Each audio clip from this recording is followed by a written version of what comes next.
mean, these days we've got far better things, haven't we, to do this. But as an oscillator for setting up those IFs on 10.695, I can see it's a useful thing because we don't have anything that does that at present. As I say, we're going to have to set it with conjunction with a frequency counter because we've got to have it absolutely spot on accurate. So that's one of the things we can do with it. And the other thing we're supposed to be able to do with it is check we've got a transmitter on the right frequency. So we didn't have that before, so let's just see whether we can do that now.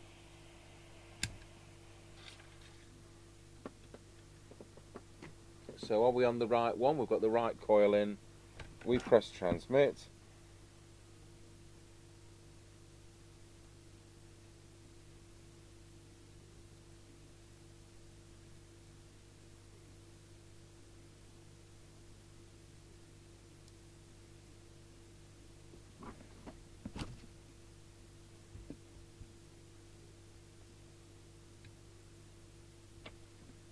Now we've got it there. Bearing in mind it's only 50 milliwatts. And it says we're on 28 megs, which we are. So it is working.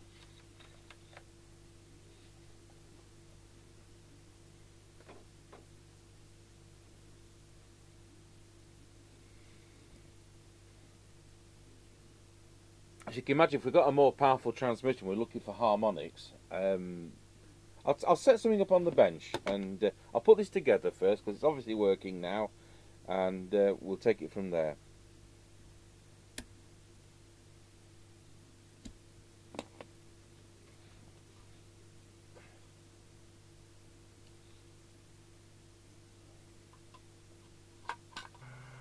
For a start, we've set up a Uniden 200 on the bench, which is next tomorrow's repair. But I'm going to have to start on it because I want to demonstrate this. So I've changed the coil on the grid meter for the one that covers 10.695. So if you remember, we fiddled about with that on the frequency counter. So I've got the signal generator on channel 20. So I can now use this as a marker oscillator.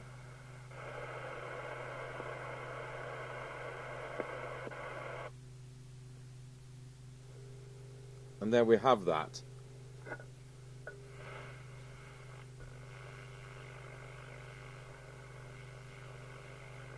So if I change the frequency slightly on the signal generator,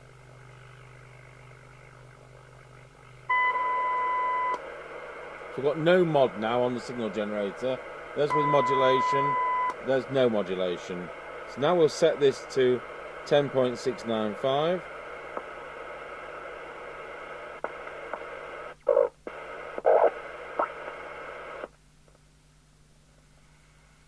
Now, we're going to do that with the frequency counter. Because you can't adjust the frequency on a Uniden radio. So this is why we're going to do this little demonstration to see how far it is out without using transmit, because transmit doesn't work on this radio. So we're going to put in 2779.125 on this frequency counter.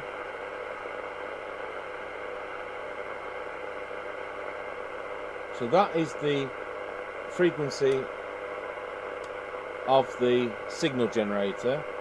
Now we're going to switch to the external input.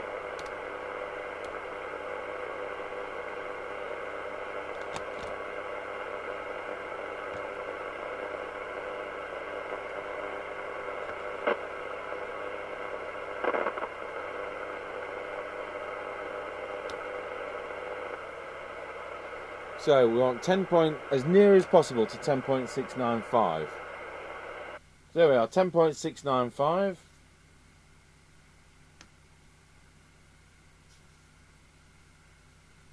So now we can vary the frequency. Let's put the signal generator up a bit so we can hear it.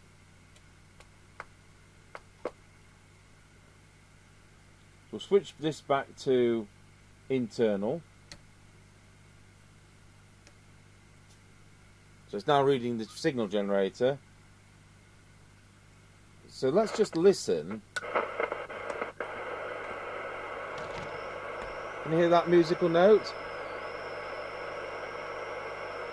High pitched. Now let's vary the frequency of the signal generator.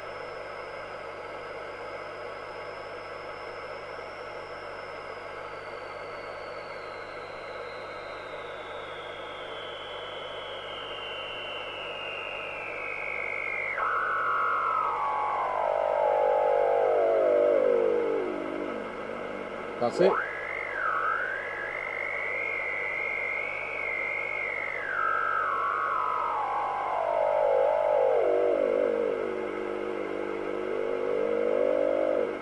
So, we know now, because we know that was set right, we know the actual radio is on 2779196. It's slightly high. It really doesn't matter, but that's now told us what the receive frequency was, because the radio doesn't transmit. We didn't know what the transmit frequency is on this kind of radio. The transmit and the receiver are always going to be the same. It's not like some of those sets with 3 crystal mixers. So this radio is off frequency. You can't adjust it. That's within spec, but it's on 2779197, and there's the door. Right, so to finish off the video, we've got transmit on this radio, and what we're hopefully going to be able to show on this is in the diode mode. We should be able to show it actually transmitting. I've got it on 400 milliwatts at the moment, the radio. Just put that so we can see the frequency counter. Just wait for this to warm up.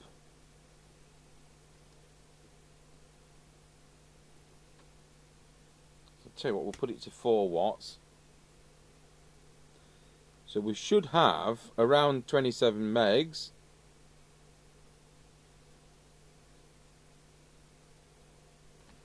If I've selected the right coil. No, it's coil C, isn't it?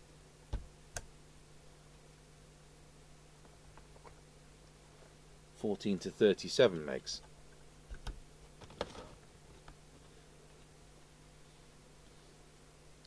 So we should have, and we have, very small deflection.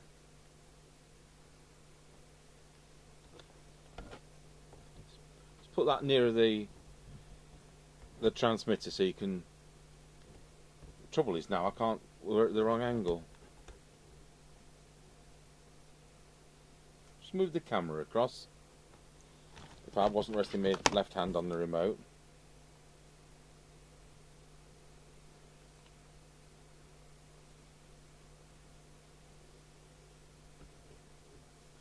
So as you can see, we've got a deflection on the meter. So if I turn this around, we can get a peak on that meter, and we can see from there that it's doing about 28 megs, which on 2779125 I've calibrated that correctly. If you remember, it was 33 when we tried it on initially. So if I wanted to see, now here comes what this is all about. If I wanted to see if this radio was giving out a second harmonic on 54 megs like we do with the spectrum analyzer, what we do is we put in the next coil, which is the 35 to 220 meg one, and then we can turn this to see if we get a peak. Now I'm expecting if there's going to be a peak, it's going to be around 55, around there. So let's just see whether this radio's got any nasty spurious emissions. You know what? There is the tiniest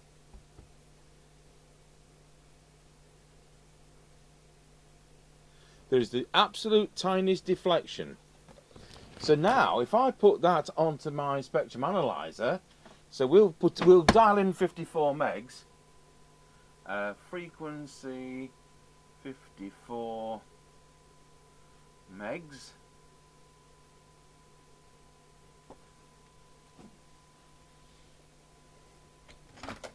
help if I actually plug the loose coupled input into it, and then we'll go back into transmit.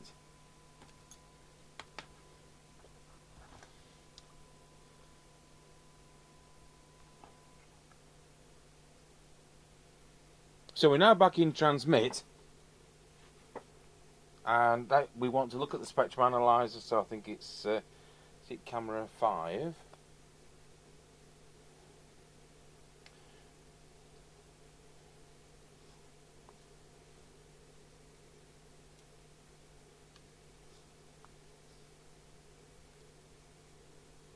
There we go.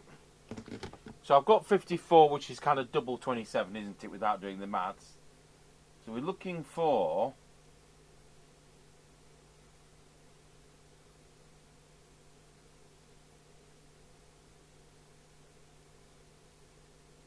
there it is. So just like we just saw on the grid dip oscillator, we have got a little snaglet at 54 megs.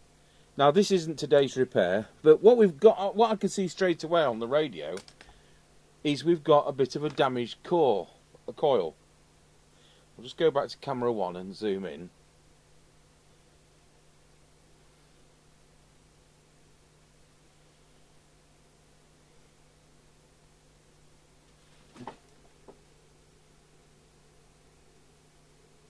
There we go. So this coil here, I'm not trying to disturb anything because we're a bit rigged up. That's a bit dodgy for a start. That's, I mean, this is to all intents and purposes a scrap set. We'll just look at some of these other coils. Have they been stretched or pushed out of position?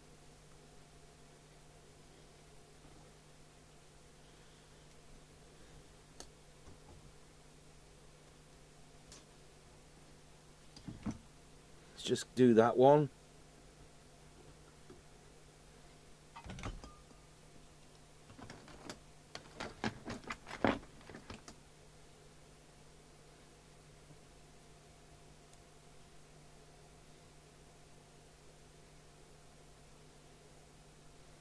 Now that's not in its peak position.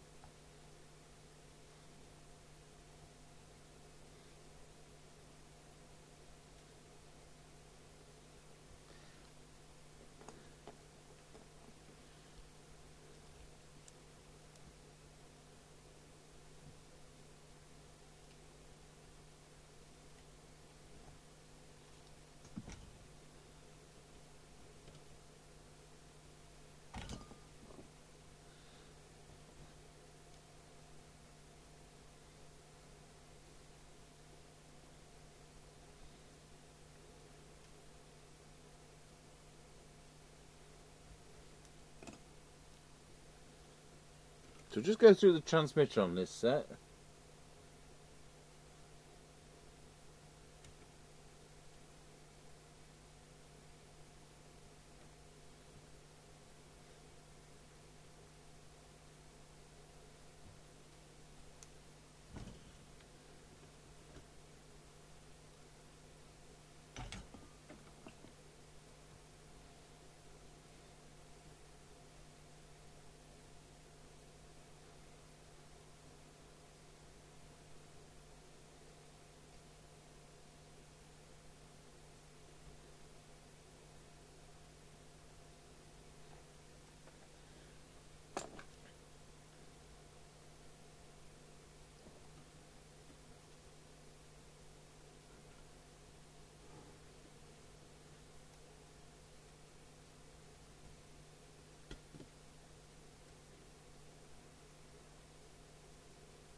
So I've not cured it yet, but we've actually reduced that.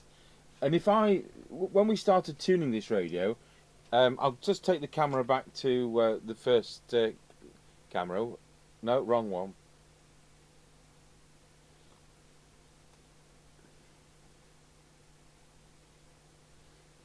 there. This has now been transmitting for 10 minutes constantly.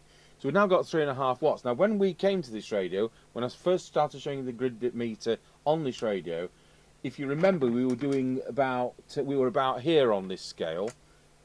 So it was about 2.25 watts. So now we've got 3.5 watts, even though the radio is nice and hot. And in actual fact, if we go back to the spectrum analyzer, we've actually reduced this. So we're at minus 82 dBm. And if I could be bothered to look that up, I can't even see my little chart.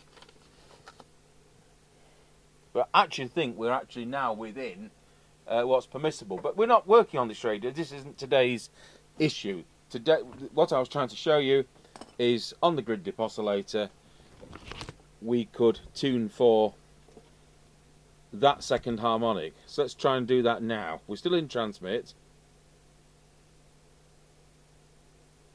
I've got sensitivity at full.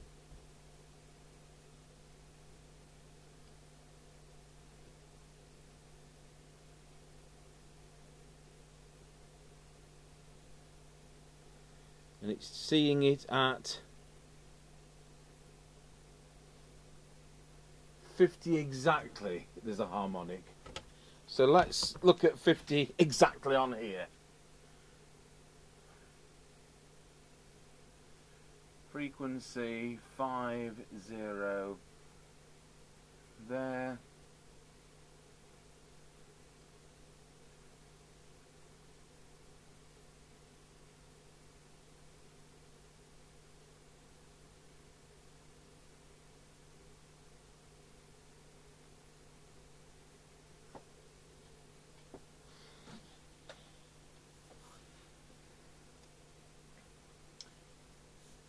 We could also see if there's anything happening at, let's say, let's think of another frequency it could be coming out on. What would be the third?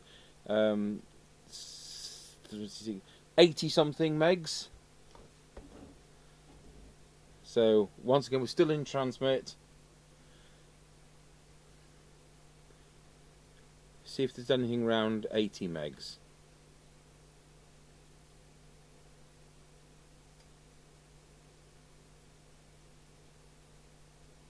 Could be something around 82. Let's put that into the spectrum analyzer. 82.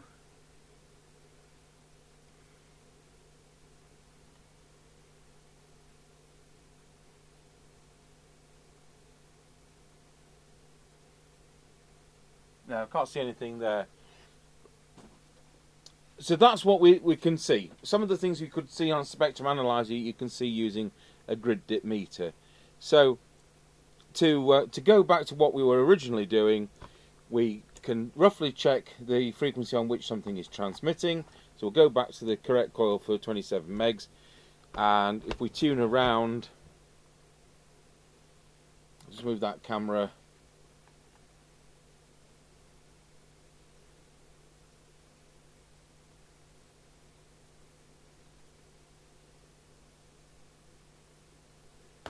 So we're tuning around the 27 meg section.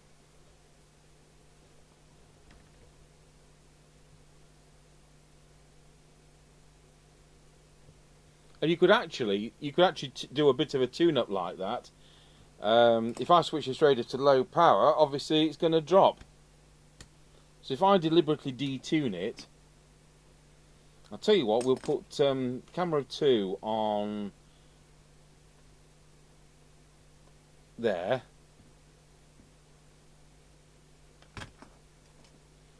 So we're doing 3.5 watts. So let's deliberately detune the radio. So I'll hold this steady.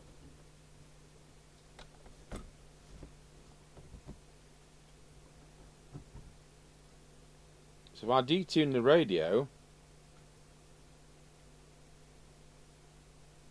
so now we're only doing about 50 milliwatts. The grid dip meter is showing less transmit power, less activity. So instead of looking at the Marconi meter I'm going to tune it on the dip meter instead.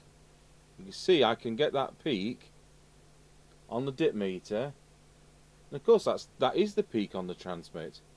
So you with a radio on a dummy load, you could actually tune it with a dip meter and know you're getting 27 megs and not 54 megs. You can then check the 54 megs and make sure you don't have that second harmonic. So they are a useful piece of kit, but for me, because we've got, you know, quite a lot of instrumentation on various benches, I've never needed one. But I've not got a marker oscillator for 10.695, and that's exactly what we're going to use that for. Like I demonstrated the radio being off frequency, I can put a radio on frequency by having that into a frequency counter, so I know it's 10.695 because you haven't got the accuracy on that dial, and then I can tune that radio spot on. And so we will be using that in the future, so it's a useful thing to have. So you can look, so basically you can look at the transmitters, what's coming out of them, and you can do a bit of a tune-up. You can look at the harmonics coming out of them with the different coils, and you can tune those down. And you can look at an unknown coil, and it's going to tell you where its resonance is, where the resonance is. But we have other instruments to do that. So, but its usefulness to me is as a marker oscillator. So I'm glad we've been able to sort out the little problem with just a dirty switch, and calibrating it, and it's a useful thing to have. So thanks once again to Eddie for that, and I'm no doubt we'll be seeing that on the bench whenever we've got those DNTs and the sets with the multiple mixers. So thank you for watching.